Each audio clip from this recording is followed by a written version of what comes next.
Bienvenue sur Histoire d'un crime. Mais avant de commencer, si vous êtes nouveau ici, sachez que je partage sur cette chaîne des histoires de crimes, résolues ou non, 2 fois par semaine. Si vous appréciez le contenu, n'hésitez pas à vous abonner. Maintenant, préparez-vous à entrer dans le cœur de cette affaire.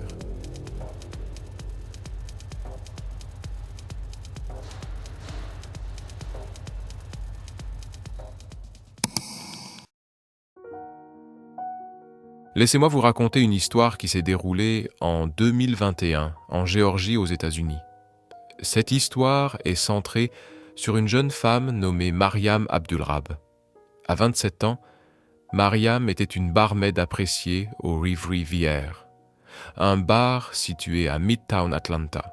Mariam était une figure bien aimée parmi ses collègues et les clients réguliers du bar. Sa personnalité extravertie et sociable faisait d'elle une présence chaleureuse et accueillante. Mariam était connue pour sa générosité sans limite. Elle était le genre de personne qui donnerait littéralement la chemise qu'elle porte si quelqu'un en avait besoin. Elle était décrite par sa meilleure amie Alicia Kim ainsi.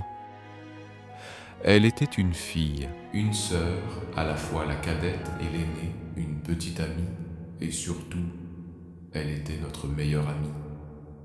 Travaillant dans l'industrie des services, Mariam comprenait parfaitement comment les serveurs et les barman dépendent des pourboires pour leur subsistance. C'est pourquoi elle a toujours été très généreuse avec ses propres gains, partageant volontiers ce qu'elle avait avec ceux qui en avaient besoin. Sa générosité et son altruisme étaient vraiment sans égal.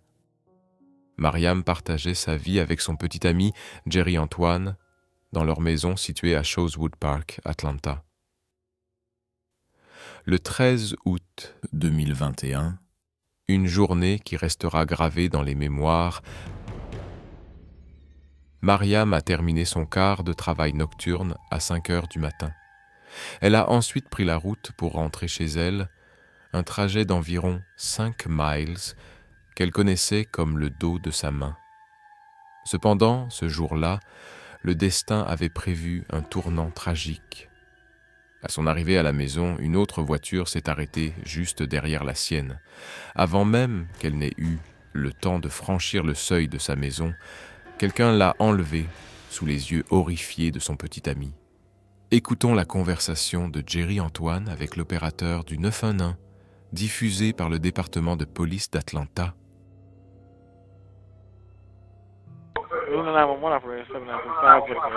Hello, hey, I'm at 501 Burroughs Street, and my girlfriend just got out of the car, and somebody just came and just kidnapped her and just left.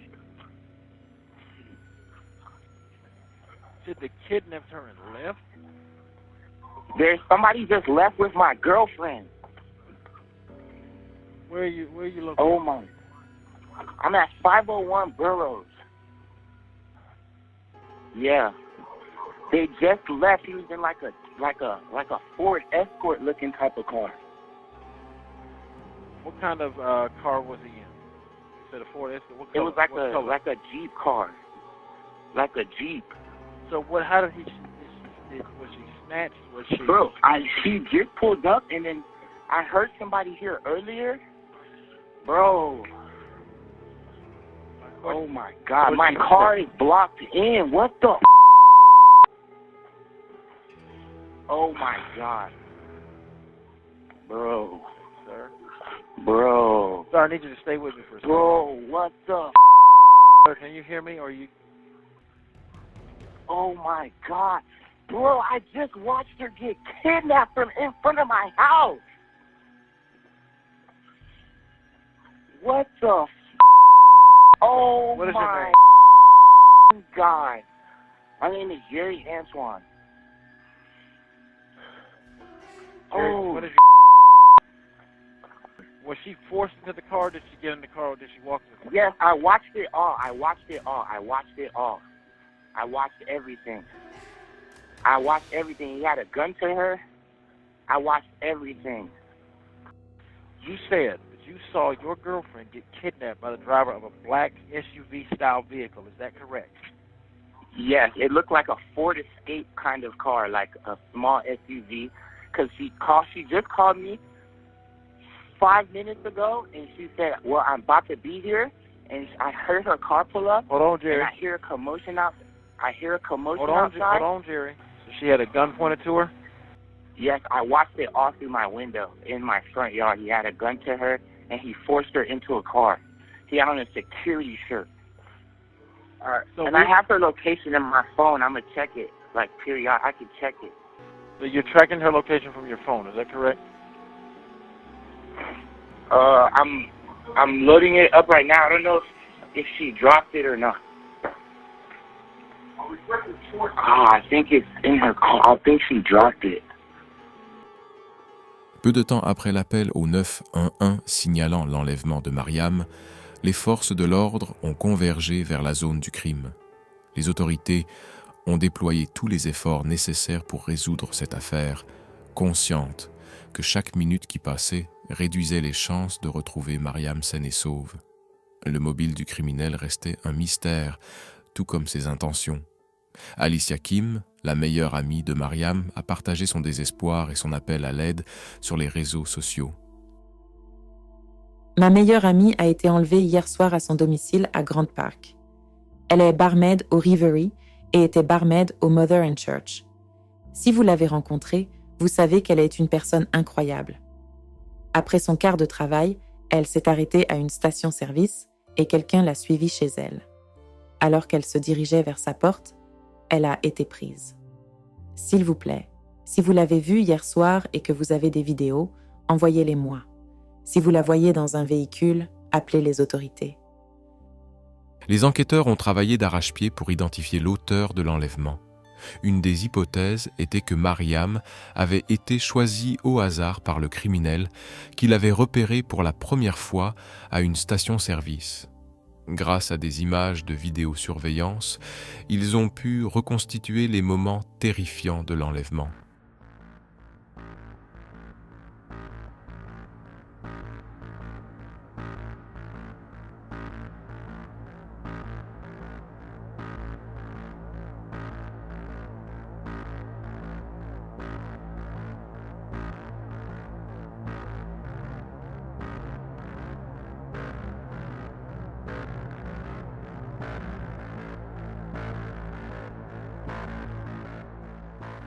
On y voit Mariam arriver chez elle et sortir de sa voiture, puis un autre véhicule approche. Le conducteur en sort, attrape Mariam et la force à monter dans sa voiture. En quelques secondes à peine, la voiture disparaît, emportant Mariam. C'est une scène glaçante. Mariam était presque à la porte de sa maison quand elle a été enlevée de manière si brutale. Alors que la police interrogeait le petit ami de Mariam, le 911 a reçu 2 autres appels provenant de la même zone. Une femme a signalé avoir entendu au moins 4 détonations qu'elle pensait être des coups de feu. Environ 5 heures après l'enlèvement de Mariam, un autre appel a fourni des informations cruciales qui pourraient aider à résoudre cette affaire tragique. I am actually at the corner of Lakewood Avenue Southeast and Terrace Way Southeast. I think I may need both police and ambulance. Okay, what's your name? My name is Robert Dixon. Robert, tell me exactly what happened. I'm walking my dog in the neighborhood. I actually live not too far from here off of Olive Street. And, Lord Jesus, I see a Caucasian woman face down near a mailbox. She is not moving. Looks like she has on black pants, some white checkers, tennis shoes, white tube socks, and what appears to be like a gray tank top. Okay. And are you with the patient now? I'm near her. I have not touched her. Okay. And how old is she? I don't know. She might be like a teenager or early 20s. I can't. Her face is obscured by like weeds, and that's what makes me think she's deceased. Oh Jesus! Somebody's baby. Somebody's baby. Lors d'une conférence de presse tenue le jour même, les pires craintes de la famille et des amis de Mariam ont été confirmées par un porte-parole de la police. Le chef adjoint Charles Hampton Jr., commandant de la division des enquêtes criminelles, a fait une déclaration déchirante. À notre arrivée sur les lieux, nous avons découvert une jeune femme décédée. Nous pensons maintenant qu'il s'agit de la même femme qui a été enlevée. Nous avons été en contact constant avec la famille de la victime, et comme vous pouvez l'imaginer, c'est extrêmement difficile pour eux. Nous leur présentons nos condoléances. Malheureusement, Mariam n'avait aucune chance de survie. Le criminel lui a tiré dessus à plusieurs reprises, lui infligeant des blessures mortelles. Son corps a été retrouvé à côté d'une maison abandonnée, à seulement 1,5 miles de chez elle. Pendant ce temps, une course-poursuite effrénée s'engageait entre la police et un conducteur qui avait enfreint les règles de circulation et ignoré l'ordre de l'officier de s'arrêter. La poursuite s'est terminée lorsque le conducteur a percuté une autre voiture. Lui et 2 passagers de l'autre voiture ont été transportés à l'hôpital en ambulance. Après avoir reçu des soins médicaux, le conducteur, qui avait tenté de fuir la police, a été arrêté. Les enquêteurs le soupçonnaient d'être responsable de l'enlèvement et du meurtre de Mariam Abdul-Rab. Suite à la tragique disparition de Mariam, ses amis, collègues et membres de la famille ont rendu hommage à sa générosité et à sa bonté. « Ma fille était la personne la plus paisible et aimante. Elle ne méritait pas cela », a déclaré son père, Ked Abdul-Rab. Le bar Rêverie VR a également partagé un message émouvant sur Instagram, accompagné d'une photo de Mariam. « Nos cœurs sont véritablement brisés par la perte d'une amie chère et d'un membre de notre famille. Mariam a apporté de la lumière à chaque personne qu'elle a rencontrée, et elle nous manquera toujours. Nous serons fermés ce week-end pour faire notre deuil et nous souvenir de nos derniers moments avec elle. S'il vous plaît, restez en sécurité, tout le monde. » Le gérant du bar, Dylan Knight, a déclaré que tout le monde attendait avec impatience de voir Mariam au travail, que ce soit derrière ou devant le bar. Elle avait un grand cœur et n'hésitait pas à se plier en 4 pour aider ou soutenir les autres. L'homme que la police soupçonnait d'être à l'origine de l'enlèvement et du meurtre tragique de Mariam Abdul-Rab était DeMarcus Brinkley, âgé de 27 ans. Après avoir passé 4 jours dans un centre médical, Brinkley a été incarcéré à la prison du comté de Fulton sous 6 chefs d'accusation, dont homicide, conformément à la décision de la Cour suprême de l'État. En fuyant la police, Brinkley aurait confié à sa mère qu'il ne voulait pas s'arrêter car il ne voulait pas retourner en prison. Il avait déjà passé 7 ans derrière les barreaux et avait été libéré moins d'1 an avant le meurtre de Mariam. En 2012, Brinkley avait été arrêté par la police, soupçonné d'avoir agressé une fillette de 7 ans. En 2013, il avait été découvert avec une fillette de 6 ans nue. En 2014, Brinkley avait plaidé coupable d'attentat à la pudeur sur un enfant et avait été condamné à 7 ans de prison. Selon les dossiers judiciaires, Brinkley avait été retiré de la garde de sa mère par la division de la famille et des services à l'enfance de Géorgie lorsqu'il était adolescent et avait été placé dans un programme de traitement résidentiel pour enfants ayant de graves problèmes émotionnels et comportementaux. Il avait arrêté d'aller à l'école à la fin du collège. L'avocat de la défense a ajouté que Brinkley avait également été victime de maltraitance par un beau-père. L'État avait recommandé que Brinkley purge 15 ans de prison, suivi de 15 ans de probation. Cependant, le tribunal n'avait condamné Brinkley qu'à 15 ans, dont 7 derrière les barreaux et 8 en probation. Il avait également dû s'inscrire comme délinquant sexuel. Les délinquants sont classés en niveau 1, 2 ou 3 en fonction de leur niveau de risque de récidive. Le niveau 1 signifie un faible risque de récidive, le niveau 2 est un risque modéré de récidive et le niveau 3 ou prédateur sexuellement dangereux est un risque élevé de récidive.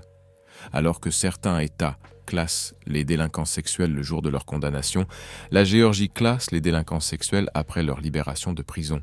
Ainsi, après sa libération de prison en 2020, Brinkley était censé s'inscrire comme délinquant sexuel.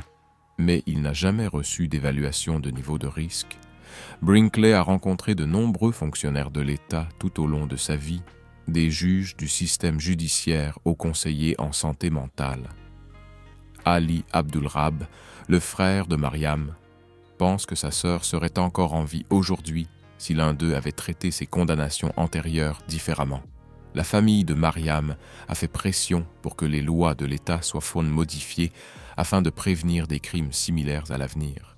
En mai 2023, alors que DeMarcus Brinkley attendait encore son procès, le gouverneur de Géorgie, Brian Kemp, a signé une série de restrictions élargies pour les délinquants sexuels condamnés.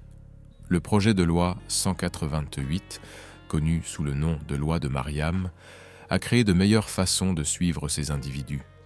La loi exige que les délinquants sexuels qui n'ont pas reçu d'évaluation de niveau de risque portent un bracelet électronique une fois qu'ils ont reçu leur évaluation.